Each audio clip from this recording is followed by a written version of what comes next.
Bonjour. Alors, c'est le 15 octobre 2020. Quand vous prenez 15 et vous prenez octobre, octobre c'est le 10e mois, donc il y a 33 ans, jour pour jour, dont le jeudi 15 octobre 1987. Et vous voyez que nous tombons encore le jeudi 15 octobre. C'est très rare. Le 15 octobre de 2019 n'a aucune chance d'être un 15 octobre le jeudi de 2020 et 21. Donc ça veut dire que même Dieu célèbre ses héros. Et je vais ouvrir le téléphone. Vous savez que j'ai décidé de donner plus la parole à des frères et sœurs pour qu'on échange. Tout le temps, on fait des directs, on fait 3 heures de parlotte, c'est énorme. Tout le monde n'a pas ses capacités et ses compétences sans vous écouter. Donc, je vais ouvrir le téléphone tout à l'heure pour que nous donnions notre avis. Que reste-t-il de nos héros? Et où va le continent le plus riche du monde, malheureusement le plus pauvre? J'ai reçu ce livre des États-Unis, non, de l'Angleterre, 9 aliments tropicaux. C'est une Camerounaise, Josica. Merci à Colette, merci. Merci à la reine d'MPP. Merci. C'est une jeune, hein? C'est une noire camerounaise qui écrit. Il faut écrire. Le problème de l'Afrique, c'est que pendant que nous réfléchissons à bâtir un monde meilleur, on perd notre énergie, notre temps. Il y a des esprits négatifs qui doivent rester dans leur prison mentale dans les forêts, qui sont en Europe pour distiller le venin du tribalisme, de la jalousie, de l'aigreur. Ils n'ont aucune compétence, mais ils ont une appétence pour la destruction de la vie des autres. Ça pousse qu'aujourd'hui, quand on demande à un Africain qu'est-ce que tu sais faire, il dit j'ai un diplôme. Qu'est-ce que tu sais? Qu'est-ce que tu apportes? Non, moi j'ai. Et puis il crée des débats sur la vie des gens, sur les CV des gens. Sankara est mort, il était très jeune. Et je me rappelle que ici en France, il y a le boulevard Thomas Sankara. C'est quand même, c'est incroyable, non? Ouais, ouais, ouais, à Paris, il y a le boulevard Thomas Sankara. Alors, pour avoir une idée, qui est Thomas Sankara?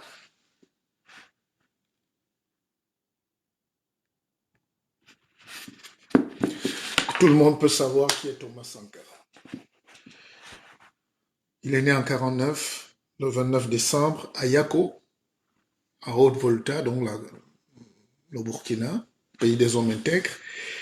Et assassiné, il était anti-impérialiste, il était révolutionnaire, il était militaire, formé au camp c'est quoi, de Pau, hein, le célèbre camp de Pau. Et c'est des gens comme ça, si les Noirs avaient le courage d'assumer leur destin, ils allaient dire que c'est un prophète. C'est un prophète. Mais quand c'est pour chercher les prophètes des autres, vous êtes très fort. Quand c'est pour dire que ceux qui viennent de là-bas en haut, qui vous ont fouetté et coupé les mains sont vos prophètes, vous êtes très fort. Là, les prêches sortent, les veines sortent pour les choses inutiles des autres. Mais votre propre destin, vous êtes incapable de l'assumer. Sankara est mort comme du papier, et puis aujourd'hui, les gens veulent qu'on oublie. Les gens veulent que ce soit un fait banal. Wilfried, depuis Douala. Déjà, quand un jeune t'écoute depuis Douala au Cameroun, ça veut dire qu'il est un sachant. C'est un jeune qui veut évoluer parce que entre les bars, la musique, la CITV, tu n'as pas le temps de te créer de l'intelligence. Euh,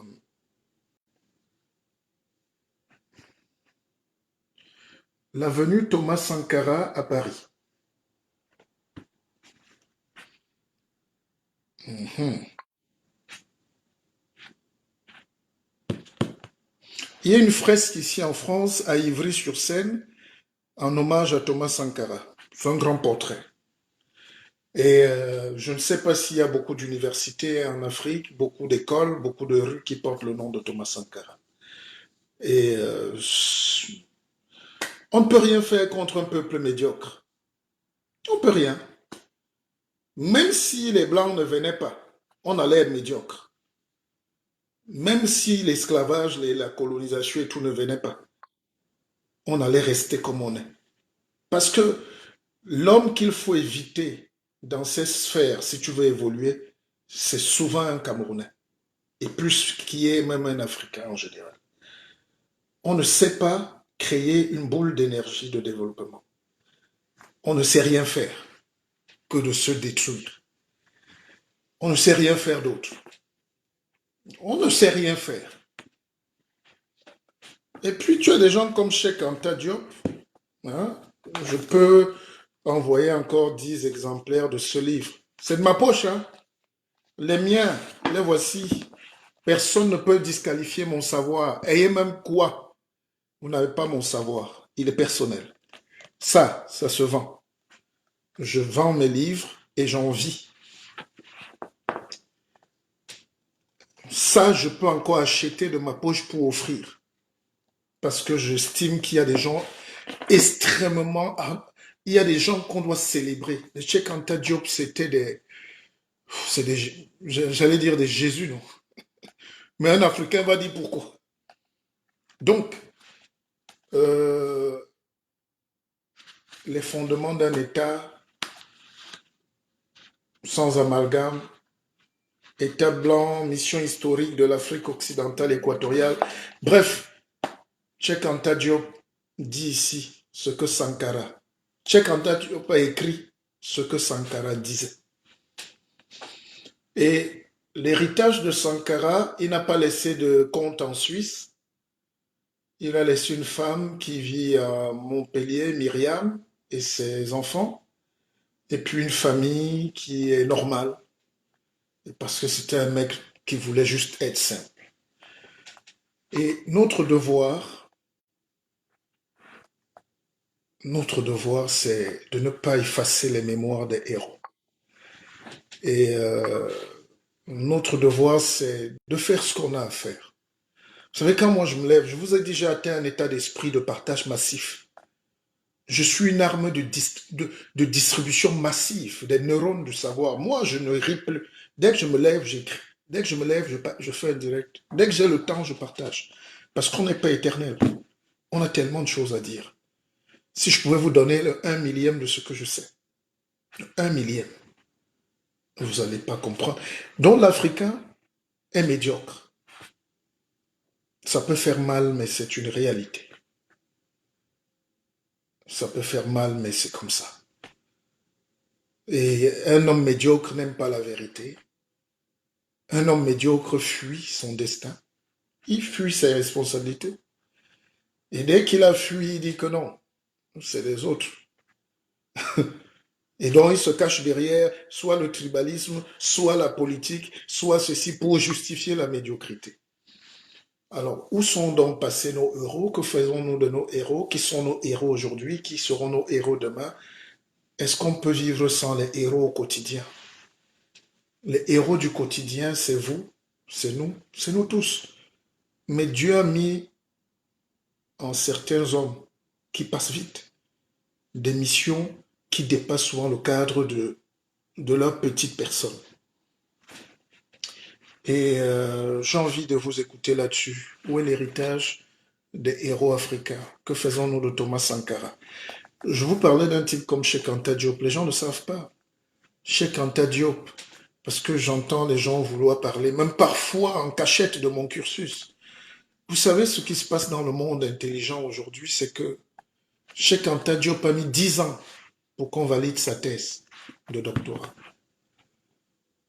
C'est pas qu'il n'était pas brillant, c'est qu'il allait à l'encontre des idées de ceux qui doivent signer le papier.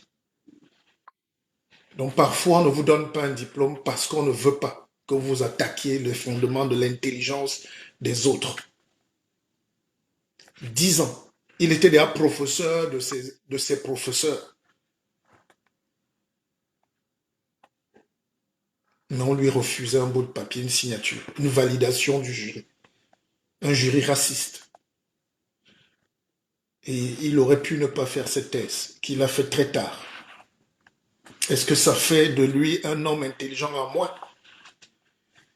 Deuxième libération mentale, il faudra que chaque Africain sache qu'il peut s'autodéterminer sans que quelqu'un lui signe un diplôme sur la tête.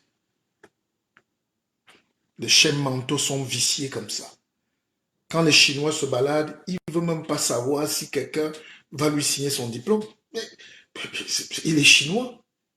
Qu'un Indien vient dans le monde, il ne demande même pas d'aide. Ils étaient dans les grandes écoles américaines et tout, à Londres, à la London, à la City, en France. Après, ils ont vu que mais, les gens, s'ils nous enseignent ce que nous enseignons, vous pouvez nous enseigner l'informatique. Ils sont rentrés avec ça chez eux. Quand tu maîtrises ta chose, tu rentres. C'est toi qui deviens le professeur. L'Afrique doit enseigner les relations humaines. L'Afrique doit enseigner la médecine. Quand je vous dis que je suis médecin, je ne suis pas... Parce qu'il ne faut pas confondre docteur et médecin. Je suis un médecin parce que quand tu es initié à la puissance ésotérique et spirituelle de 3000 plantes, comme ça, et que tu sais en faire bon usage, tu es médecin. C'est nous qui devons enseigner. L'Afrique doit enseigner l'économie parce que nous avons créé les premiers systèmes d'échange, de vivre ensemble. Mais nous n'avons pas su pérenniser ces savoirs, nous n'avons pas su sauvegarder. Nous ne savons pas écrire ces choses. Le papyrus a été inventé en Grèce, mais c'est en Afrique qu'on a commencé à écrire sur les écorces d'arbres. Et puis Marco Polo a créé l'imprimerie plus tard. Mais nous savons, mais qu'est-ce qui nous arrive? Nous n'écrivons pas. Nous ne cochons rien. Moi, je prends souvent un exemple simple. La tradition orale n'est pas une tradition. C'est le bruit. Je peux finir ce direct-là, je finis les enregistrements là et tout. Après, Zuckerberg croise ses pieds là-bas, il dit effacez ça. Écrasez-moi ça, comme on dit en journaliste. Écrasez ça. Je peux décider là, il bloque ça. Mais si j'ai écrit un livre, même si vous faites comment, il y a toujours un manuscrit. Même si vous faites comment, vous ne brûlez pas tout. Vous ne pouvez pas détruire la pensée écrite. C'est là. C'est comme ça qu'on codifie le savoir.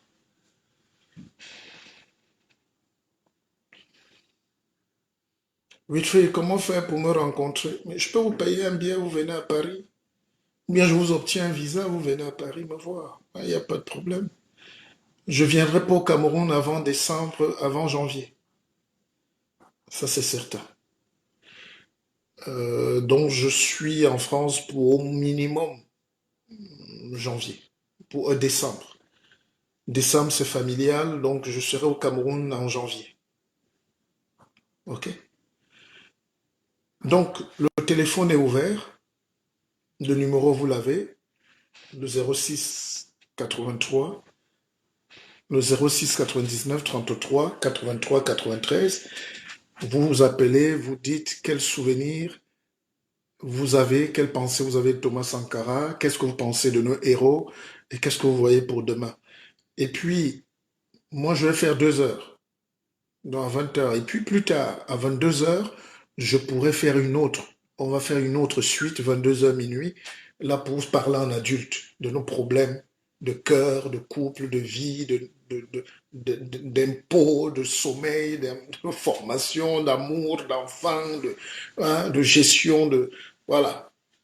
Voilà un peu ma contribution et j'ai envie de faire parce que quand vous faites votre devoir, vous êtes heureux. Vous êtes heureux. Donc, je disais que Thomas Sankara euh, n'a pas été tué par la France, il a été tué par notre bêtise. Il faut qu'on arrête de... Même s'il y a eu une main cachée, on sait qui a tiré, on sait pourquoi il a tiré, On sait pourquoi on voulait éliminer Sankara. Et quand vous prenez la journée de Thomas Sankara, vous retracez cette journée historique du 15 octobre 87. Le gars est venu, il a travaillé toute la nuit au bureau, il est venu se coucher vers midi, 11 heures, il retrouve sa femme au lit et sa femme se lève pour aller au travail. Déjà, la femme du président elle-même travaillait. Elle avait le travail à 15 heures, donc elle se lève pour aller au travail. Lui il dort encore. Elle arrive au bureau, elle l'appelle. Il a une réunion à... Ça, c'est Sénen Andrea Mirano, l'homme, le journaliste de Jeune Afrique, son meilleur ami qui a donné ses derniers témoignages avec les recoupages. Donc, il se lève, il a deux réunions, une à 16 heures et une à 20 heures. Et c'est le conseil de la Révolution qui est pour 20 heures et puis le conseil de l'entente à 15 heures, 16 heures. Et puis, il veut faire du sport, mais il traîne. Ces gars se réunissent. Tous les militaires, dont Blaise, Comparo et tous les autres, l'attendent déjà dans la salle. À 16 heures, le gars n'arrive pas. Il est bloqué par son conseiller. Donc, il a la flemme, il est en tenue de sport, il veut aller. Il doute. Parce que quand, vous savez, des gens supérieurs ont des ressentis terribles. Et il a confié à son gars que cette histoire-là, je n'ai pas envie d'y aller. Et puis, on l'appelle de la salle que, mais, président, il n'y a que toi qui m'as en compte alors que c'était pour le tuer. Je vous épargne des détails, c'est douloureux.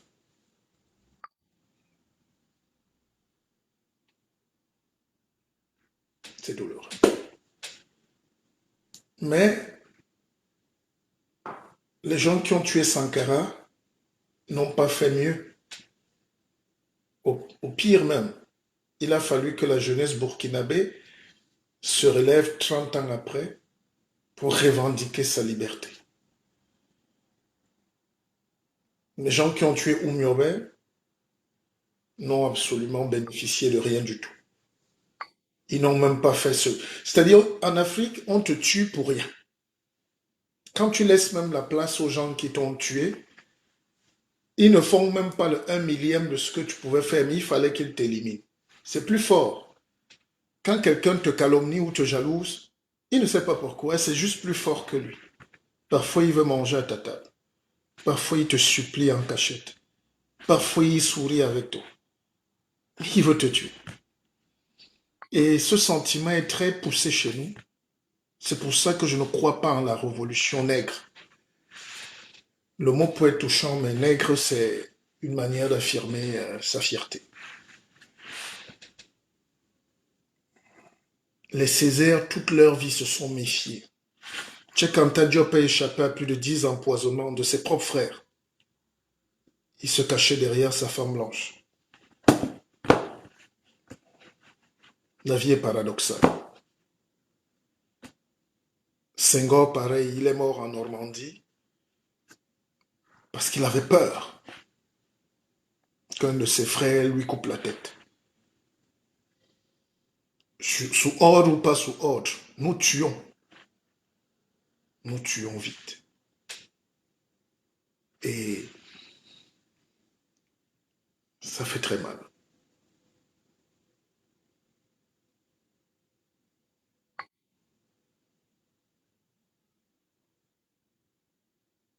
Donc pendant que le pauvre Mpépé vous parle ici, je fais des efforts tous les jours.